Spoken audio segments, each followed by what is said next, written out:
Kali ini kita akan bercerita tentang satu kisah mukjizat yang terjadi pada Rasulullah. Kejadiannya adalah pada tahun yang kelima, di mana ini satu persiapan untuk menghadapi satu perang, yaitu perang Khandaq atau perang Parit, atau dikenal juga perang Ahzab, pihak sekutu, karena musuhnya yang akan dihadapi adalah sebanyak 10.000 pasukan. Ketika Rasulullah penggalian parit dilakukan berhari-hari, ada satu hal di mana para sahabat semuanya merasakan kelaparan. Beberapa orang menyampaikan kepada Rasulullah sampai dari mereka mengganjal perutnya ketika melapor kepada Rasulullah, dan ternyata apa yang terjadi? Rasulullah juga menunjukkan, terlihat bahwa Rasulullah juga perlu diganjal dengan batu karena melahan lapar tersebut. Bahkan batu yang diganjalkan kepada Rasulullah lebih banyak daripada yang diganjalkan kepada sahabat. Masya Allah.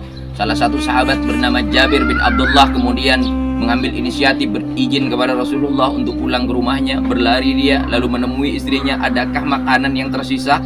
Adakah bahan untuk dibuat, untuk dimasak? Maka istrinya menjawab, hanya ada sedikit gandum, kemudian hanya ada anak kambing. Kemudian oleh Jabir, silahkan masak. Cukup berapa? Mungkin 3-4 orang. Lalu kemudian Jabir memberitahu kepada Rasulullah apa yang terjadi. Jabir menyampaikan, ya Rasulullah, ada masakan, ada makanan untukmu, dan kau bisa mengajak 1-2 orang sahabat yang kau inginkan. Kemudian Rasulullah berdiri. Mungkin bagi Jabir ingin melihat siapa yang akan diajak, tapi apa yang terjadi? Rasulullah mengajak seluruh sahabat untuk makan bersama. Tentu pasti pucat wajah Sayyidina Jabir ini. Bagaimana mungkin makanan yang hanya untuk 4 orang bisa cukup untuk diberikan kepada semua yang merasakan lapar? Tapi disinilah mukjizat yang dimiliki oleh Rasulullah.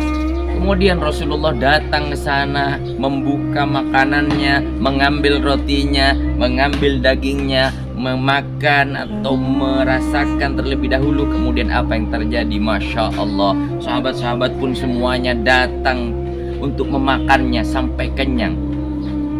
Di mana logikanya? Mau setinggi apapun kita belajar untuk melogikakan makanan yang hanya satu panci bisa mengenyangkan ratusan dan bahkan ribuan para sahabat. Masya Allah.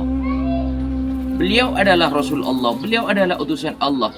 Lihat, kalau memang toh akhirnya mukjizat yang akan dikeluarkan atau pertolongan Allah datang di sini, kenapa harus menunggu Rasulnya lapar sehingga 3 hari? Harus batu diganjalkan.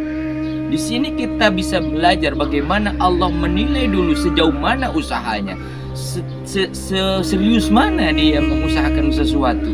Lalu di situ baru pertolongan Allah turun. Lihat juga, kenapa harus menunggu adanya Jabir memasak dengan istrinya? Apakah tidak bisa Rasulullah? Atau ujung-ujungnya mukjizat hanya tinggal klik, datang makanan, tiba-tiba datang. Di sini kita belajar bahwa tidak ada yang turun dari langit. Maka semua harus ada medianya, semua harus diusahakan. Sejauh mana keseriusan kita, sejauh mana usaha kita, disitulah baru kita berpasrah dan memohon kepada Allah. Mudah-mudahan bisa diambil hikmahnya. Assalamualaikum warahmatullahi wabarakatuh.